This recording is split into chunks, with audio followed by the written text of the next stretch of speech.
తాకట్టులో ఉన్న బంగారం అమ్మాలనుకునే వారి ఇన్ఫర్మేషన్ ఇస్తే దాని వాల్యుయేషన్ బట్టి మీకు కమిషన్ కూడా ఇస్తుంది గోల్డ్ హబ్. నమస్తే, వెల్కమ్ టు మనం టీవీ. మనం ఉన్నది మన కోసం. నేను వలి. ప్రస్తుతం స్టూడియోలో ఉన్నారు ప్రముఖ political analyst doctor Bharat Reddy గారు. వారితో మాట్లాడదాం. భరత్ రెడ్డి గారు నమస్తే సార్. నమస్తే. భరత్ రెడ్డి గారు, మేడిగడ్డ సందర్శనకు బీఆర్ఎస్ నేతలు వెళ్తున్నారు. ముఖ్యంగా ఈ 80 రోజుల పాటు కాంగ్రెస్ ప్రభుత్వం కార్యయాపన చేసింది. గత ప్రభుత్వం మీద విమర్శలు చేసి బద్నాం చేసే ప్రయత్నం జరిగింది తప్ప అసలైన వాస్తవాలు మేం చెప్తామని చెప్పి ఇవాళ మేడిగడ్డ సందర్శనకు బీఆర్ఎస్ నాయకులు వెళ్తున్నారు. ఎట్లా చూస్తారు ఈ పర్యటన? వాళ్ళు ఈరోజు మేడిగడ్డ పర్యటన తర్వాత ప్రెస్ మీట్ ఉంటుంది. ఆ ప్రెస్ మీట్లో ఏం నిజాలు చెప్తారనేది వేచి చూడాలి. ఈ లోపు అయితే రాజకీయ విమర్శలు అయితే ప్రారంభమయ్యాయి. గతంలో మేడిగడ్డకు వెళ్తున్నారు సీఎం బృందం అన్నప్పుడు అన్ని పార్టీలను కూడా ఆహ్వానించడం జరిగింది. సీఎం నేతృత్వంలోని బృందం. ఈవెందో బీఆర్ఎస్ నాయకులను కూడా ఆహ్వానించడం జరిగింది. సిపిఐ నాయకులు, ఎంఐఎం నాయకులు, బీజేపీ నాయకులు కూడా వెళ్ళలేదు. బీఆర్ఎస్ నాయకులు వెళ్ళలేదు. ఆ సమయంలో కేసీఆర్ కొన్ని కీలక వ్యాఖ్యలు కూడా చేయడం జరిగింది. ఏం పీకుతారు అక్కడికి వెళ్ళి అనే వ్యాఖ్యలు కూడా చేయడం జరిగింది. ఇప్పుడు అదే విమర్శ కూడా కాంగ్రెస్ పార్టీ నుంచి వస్తున్నట్టుగా మనకు కనిపిస్తుంది. కేటీఆర్ వెళ్ళి ఏం చేస్తారనే విమర్శ అనే వస్తుంది. అయితే మేడిగడ్డ ఇప్పుడు అక్కడ జరుగుతున్నది ఏంటి, ఇప్పుడు ఏదో టూరిస్ట్ ప్లేస్ లాగా మారిపోయినట్టుగా కనిపిస్తుంది. కాంగ్రెస్ వాళ్ళు వెళ్ళి వచ్చిన తర్వాత ఇప్పుడు బీఆర్ఎస్ వాళ్ళు వెళ్తున్నారు. బీఆర్ఎస్ వాళ్ళు నిజాలు చెప్తామంటారు. మరి గతంలో చెప్పిన కాంగ్రెస్ వాళ్ళు చెప్పింది ఏదైతే ప్రభుత్వం చెప్పింది అందులో ఎంతవరకు ఉంది నిజాలు, ఇప్పుడే నిజాలు చెప్తారనేది కూడా. ఏది ఏమైనా నిజాలు ఏంటంటే అక్కడ కుంగిపోవడం అనేది నిజం. ఎట్లా కుంగిపోయింది, ఏ విధంగా కుంగిపోయింది అనేది ఇంజనీర్లు తేల్చాల్సిన అంశం. టెక్నికల్గా సిబ్బంది తేల్చాల్సిన అవసరం కానీ రాజకీయ నాయకులు రాజకీయ విమర్శలే ఉంటాయి. దానిపై ప్రభుత్వం కూడా ఒక చర్యకు పూనుకున్నట్టుంది. దానిపై స్పెషల్ టీమును కూడా వేసినట్టుంది. మేడిగడ్డ ఓవరాల్గా కాళేశ్వరానికి సంబంధించి కూడా దానికి సంబంధించిన నిజ నిర్ధారణకు సంబంధించిన వేసినట్టుంది. ఏదైనా టెక్నికల్ టీం తేల్చాల్సిన అవసరం ఉంది. కానీ ఈరోజు మేడిగడ్డకు వెళ్ళిన తర్వాత ఖచ్చితంగా మనకు రాజకీయ విమర్శలే కనిపిస్తాయి.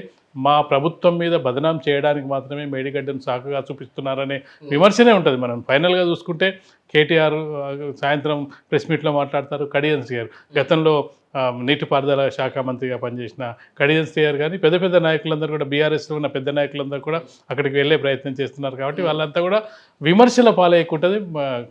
ఏది కాంగ్రెస్ పార్టీపై విమర్శలు చేస్తూ ఇవన్నీ కూడా తప్పుడు అని చెప్పే ప్రయత్నమే చేస్తారు. కానీ నిజాలు ఎవరు చెప్పాలి? టెక్నికల్ కమిటీ చెప్పాలి. అసలు ఏం జరిగింది ఇది ఇప్పటితో కాదు. మనకు ఒకటేంటంటే అది వరదలు రాలేదు మనకు ఈ గత సంవత్సరం కాలం నుంచి చూసుకున్నట్టయితే పెద్దగా వర్షాలు లేవు. వర్షాలు లేని కారణంగా మనకు పెద్దగా వరదలు రాలేదు. ఒకవేళ వరదలు వచ్చి ఉంటే ఆ మేడిగడ్డ కుంగిపోయిన పరిస్థితి ఏందనేది కూడా ఇప్పుడు చూడాల్సిన అంశంగా కనిపిస్తుంది. రేపు రాబోయే కాలంలో అంటే కాంగ్రెస్ ప్రభుత్వం ఈ వరదలు వచ్చేలా ఉండాలని, వరదలు వచ్చిన తర్వాత ఆ ఫ్లోకి బ్యారేజ్ మరింత కుంగిపోయి పిల్లర్లు మరింత డ్యామేజ్ అయిపోయి తీవ్ర నష్టం జరిగేలా చూడాలని చెప్పి కాంగ్రెస్ ప్రభుత్వం భావిస్తుందని చెప్పి బీఆర్ఎస్ నాయకులు చేస్తున్నారు. కేటీఆర్ విమర్శలు, బీఆర్ఎస్ నాయకులు కూడా విమర్శలు. దీనిపై రిపేర్లు చేయకుండా కాలయాపన చేస్తూ భారీ వర్షాలు పడిన తర్వాత వరదలు వచ్చిన తర్వాత వరదల్లో కుంగిపోయిన తర్వాత మా ప్రభుత్వాన్ని మరింత బదనాం చేయడానికి ప్రయత్నిస్తున్నారని బీఆర్ఎస్ ఆరోపణ. ఇప్పుడు దీన్ని సరిచేయాలనే ఆలోచన లేదు, మరింతగా కుంగిపోయి ఇదైపోవాలని చెప్పి అనుకుంటున్నారని బీఆర్ఎల్ ఆలోచనగా చెప్తున్నారు. కానీ ఏది ఏమైనప్పటికీ అతి తక్కువ కాలంలోనే కుంగిపోయింది అనేది నిజం. దానికి కనీసం 5-6 ఏళ్ళ దాని గడువు అనుకోవచ్చు. ఏదో 10-50 ఏళ్ళ క్రితమో 40 ఏళ్ళ క్రితమో కట్టిన డ్యామేజ్లో ఇవైతేనేమో కొంచెం మనం ఆలోచించాల్సిన విషయంగా ఉంటుంది. ఇప్పుడు మొత్తం కూడా కాళేశ్వరం అనేది పక్కకి వెళ్ళిపోయింది. ఇప్పుడు మేడిగడ్డ చుట్టూ తిరుగుతుంది. రాజకీయం అంతా కూడా మేడిగడ్డ చుట్టూ తిరుగుతుంది. అసలు ప్రభుత్వం వచ్చిన కొత్తలో ప్రభుత్వం రాకముందు ఏం జరిగింది? కాళేశ్వరంలో అవినీతి, కాళేశ్వరంపై ఎంక్వైరీ చేస్తాం, కాళేశ్వరంపై సిబిఐ ఎంక్వైరీ అని చెప్పి అటు ప్రభుత్వాలు ఇటు ప్రభుత్వాలు సిబిఐ ఎంక్వైరీ వేయించాలని చెప్పి కాంగ్రెస్ ప్రతిపక్షంలో ఉన్నప్పుడు కేంద్ర ప్రభుత్వాన్ని కోరడం, అధికారంలోకి వచ్చినాక అప్పటి వరకు పట్టించుకొని బీజేపీ ఇప్పుడు మాకు ఎప్పటిని మేము సిబిఐ వేస్తామని చెప్పి ఇప్పుడు చెప్పడం, అదంతా రాజకీయ క్రీడగా మారుతుంది తప్పిస్తే అందులో నిజాలు వెలికి తీయడం.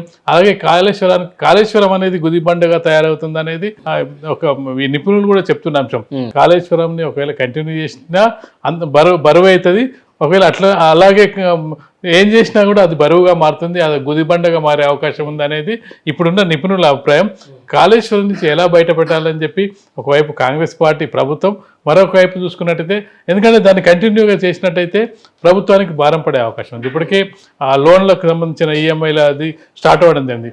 బడ్జెట్లో చాలా భాగం వరకు ఆ లోన్లకే వెళ్తున్న సందర్భాన్ని పురస్కరించి ఇప్పుడు కాంగ్రెస్ పార్టీ కూడా 6 గ్యారంటీల స్కీమ్కి సంబంధించి వాళ్ళు కూడా సంక్షేమ పథకాలను నడిపించాలంటే ఇప్పుడు సంక్షేమ పథకాలని నిధులు సమకూర్చుకోవాలంటే నిధుల సమీకరణకు సంబంధించి వాళ్ళకు లేమి ఉంది, నిధుల లేమి ఉంది.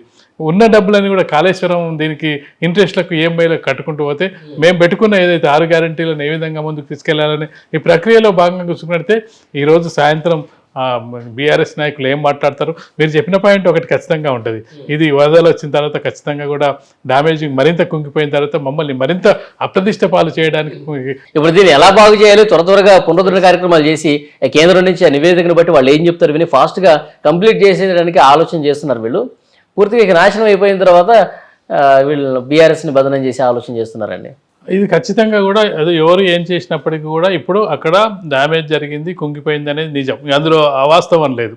అది ఎట్లా జరిగింది, ఏం జరిగింది, దాన్ని ఏ విధంగా ముందుకు తీసుకెళ్ళాలి, ఏ విధంగా బాగు చేయాలి.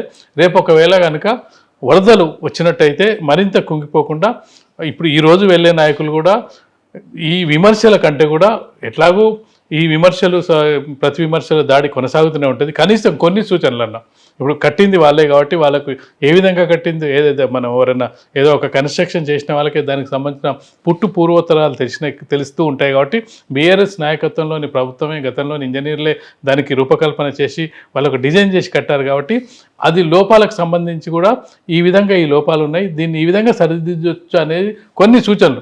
మొత్తం 90% ఒకవేళ రాజకీయ విమర్శలు ప్రభుత్వంపై దాడి చేసినప్పటికీ ఒక 10% అన్న 10% అన్న కనీసం మీరు ఈ విధంగా చేయండి, ఈ విధంగా చేస్తే ఇది బాగు చేసుకునే అవకాశం ఉంటుంది. బదనం చేసుకోవడానికి కాదు, ఈ ప్రాజెక్టు ప్రజల కోసం, మీ కాంగ్రెస్ నాయకులకు బీఆర్ఎస్ నాయకులకు కాదు, ఇది ప్రజలకు రైతుల కోసం అని చెప్పే ప్రయత్నం చేస్తే. సార్ ఇప్పుడు ఈ మేడిగడ్డ మీద విమర్శలు ప్రతి విమర్శలు ఒకవైపు కొనసాగుతూనే ఉన్నాయి. దాంతోపాటు రేవంత్ రెడ్డి గారు మొన్న సభలో మాట్లాడింది కూడా ప్రస్తావించారు. దమ్ముంటే ఒక్క సీటు గెలిచి చూపించండి, ఒక్క సీటు కూడా గెలవలేరు సార్ అని చెప్పేసి అన్నారు. దానికి ప్రతిగా కేటీఆర్ గారు సరే నువ్వు ముఖ్యమంత్రి పదవికి ఎమ్మెల్యే పదవికి రాజీనామా చేయి, మల్కాజ్గిరిలోనే నిలబడదాము, ఎవరు గెలుస్తారో చూద్దాం అని చెప్పి ఒక సవాల్ కూడా చేశారు. ఈ సవాల్ని మనం ఎట్లా చూడాలి? ఇవంతా అయ్యే పని కాదు, పోయే పని కాదు. ఎందుకంటే ముఖ్యమంత్రి పదవిని రేవంత్ రెడ్డి వదులుకోడు, ఎమ్మెల్యే పదవిని వదులుకోడు. సిరిసిల్లలో ఆయన రాజీనామా చేయడు. తను చెప్పిన కండిషన్ ఏంది, నువ్వు ముందుగా ముఖ్యమంత్రి పదవికి రాజీనామా చేయి, ఎమ్మెల్యే పదవికి రాజీనామా చేయి, నేను ఎమ్మెల్యే పదవికి రాజీనామా చేస్తా, ఇద్దరం మల్కాజ్గిరి నీ సీటే కదా, నీ సీట్లోనే పోటీ పడదామని చెప్పడం జరిగింది. ఇది ఆచరణలో సాధ్యం కానిగా చెప్పొచ్చు. అప్పటికే కాంగ్రెస్ పార్టీ నాయకులు కూడా ఆల్రెడీ రిటర్న్ ఛాలెంజ్ చేస్తున్నారు. రేవంత్ రెడ్డి ఎందుకు మేము చాలని చెప్పి, బల్మూరు వెంకట్ కార్యకర్తలు చాలని చెప్పి ఛాలెంజ్ చేస్తారు. అంటే ఇది జస్ట్ ఏంటంటే వాళ్ళ కార్యకర్తలని జోష్ పెంచడానికి, అవతలని డిఫెన్స్లో పెట్టడానికి చేసే ఛాలెంజ్. కానీ ఎట్టి పరిస్థితులు మనం మొదటిసారి చూసాం, గత ఎన్నికల్లో మొదటిసారి అంటే పెద్ద నాయకులు పోటీ చేసిన సందర్భాన్ని గత ఎప్పుడు కూడా మనం చరిత్రలో, మనకు తెలిసిన చరిత్రలో ఎక్కడ చూడలేదు. ముఖ్యమంత్రి కాబోయే ముఖ్యమంత్రి కామారెడ్డిలో పోటీ చేసిన సందర్భాన్ని మనం చూడడం జరిగింది. అలాగే గజ్వేల్లో కూడా కేసీఆర్, అలాగే ఈటల రాజేందర్, అంటే ఒక ముఖ్యమంత్రి స్థాయి అని చెప్పలేం కానీ ఒక పెద్ద లీడర్లు, జనరల్గా పెద్ద లీడర్లు కూడా ఎప్పుడు సేఫ్ సీట్ కొరకు చెప్పి ఎవరి ప్లేస్లలో వాళ్ళు నిలబడి గెలుస్తుంటారు. ఒక సీటు దగ్గరికి ఇంకొకరికి వచ్చిన సందర్భాలు చాలా తక్కువ. మనం ఏది బెంగాల్లో చూసినట్టయితే మమతా బెనర్జీని ఓడించడానికి తనతోనే ఉన్న, తన రైట్ హ్యాండ్గా ఉన్న సుబేంద్ర అధికారిని నిలబెట్టడం జరిగింది, అక్కడ సక్సెస్ కావడం జరిగింది. ఇలాంటి ప్రయోగాల సందర్భాలు కొన్ని సందర్భాల్లోనే నడుస్తుంటాయి. అయితే ఇప్పుడు కేటీఆర్ చేసిన ఛాలెంజ్కి రేవంత్ రెడ్డి ఏ విధంగా సమాధానం చెప్తాడు, రేవంత్ రెడ్డి అసలు సమాధానం చెప్తాడా లేదా అనేది కూడా చూడాల్సిన అంశంగా కనిపిస్తుంది. ఏదైతే రేవంత్ రెడ్డి చెప్పడం జరిగిందో 17 ఎంపీ సీట్లలో ఒక ఎంపీ సీట్ అయినా గెలిచి చూపించు అని ఛాలెంజ్ చేయడం జరిగింది. ఆ ఛాలెంజ్ని అయితే మరి కేటీఆర్ స్వీకరించినట్టుగా లేడు. అంటే ఎంపీ ఎలక్షన్స్ లో కార్యకర్తలు ఒక జోష్ తీసుకురావడానికి ఒకవైపు కాంగ్రెస్ పార్టీ మొత్తం సీట్లు గతంలో 10 నుంచి 12 నుంచి నిన్న మనం చూసుకున్నట్లయితే 17 సీట్లు గెలుద్దాం. అసలు హైదరాబాద్ సీటు మీద ఇప్పటివరకు ఎవరు కూడా, ఏ పార్టీ కూడా, అటు కాంగ్రెస్ కానీ, బీఆర్ఎస్ కానీ, బీజేపీ కానీ ఎవరు కూడా హైదరాబాద్ సీట్ను వదిలేసే మాట్లాడుతుంటారు. జనరల్గా 16 సీట్లకు సంబంధించిన అంశాన్ని ప్రస్తావిస్తుంటారు. 16 గెలుద్దాం, 15 గెలుద్దాం అని చెప్పి. నిన్న రేవంత్ రెడ్డి మాటలు చూసుకున్నట్లయితే మనం 17 సీట్లు గెలుద్దామని కార్యకర్తకు పిలుపునివ్వడం. అంటే ఎంఐఎం కూడా తన ఖాతాలో వేసుకున్నాడా? అంటే మిత్రపక్షం అయిపోయిందా? ఇప్పటి వరకు కాలేదు. కాకపోతే చేర్చుకునే ప్రయత్నాలు అయితే జోరుగా సాగుతున్నాయి. మిత్రపక్షంగా చేర్చుకునే ప్రయత్నాలు సాగుతున్నాయి. రేపు ఇటీవలి కాలంలో చూసుకున్నట్లయితే జిహెచ్ఎంసీకి సంబంధించిన చాలా మంది కార్పొరేటర్లు కూడా కాంగ్రెస్ పార్టీలో చేరుతున్న సందర్భంలో ఖచ్చితంగా ఎంఐఎం సపోర్ట్ ఉంటే వీళ్ళకి మేయర్ వచ్చే అవకాశం కూడా ఉంటుంది. ఆ ప్రయత్నాలు, ఎందుకంటే ఎంఐఎంకు దాదాపు 42 వరకు మేయర్ కార్పొరేట్ సీట్లు ఉన్నాయి వాళ్ళకు. ఇప్పుడు మనకు కావాల్సింది 75-80 సీట్లు. అంటే వాళ్ళ నుంచి తెచ్చుకున్నట్టయితే వీళ్ళు బీఆర్ఎస్ నుంచి చాలా వరకు లాగగలిగినట్టయితే ఇక్కడ మేయర్ సీట్ను కూడా, ఎందుకంటే ఆల్రెడీ డిప్యూటీ మేయర్ కూడా చేరడం జరిగింది, కాంగ్రెస్ పార్టీలో చేరడం జరిగింది. మేయర్ కూడా అటు ఇటుగా ఉన్నట్టుగానే ఉంది. మనం గద్వాల విజయలక్ష్మి రేవంత్ రెడ్డి గెలవగానే వెళ్ళి కలవడం జరిగింది. ఇవన్నీ కూడా పరిణామాల క్రమంలో ఖచ్చితంగా కూడా ఎంఐఎంకు బీఆర్ఎస్ అయినా కాంగ్రెస్ అయినా వాళ్ళకు ఓల్డ్ సిటీకి సంబంధించిన పట్టుకు సంబంధించిన అంశం మీదనే వాళ్ళు దృష్టి సారిస్తారు. ఓల్డ్ సిటీలో మాకు ఎవరు స్వేచ్ఛ ఇస్తారు, ఎవరు మాతో కలిసి పనిచేస్తారు, అది అభివృద్ధి చెందదా సెకండరీ.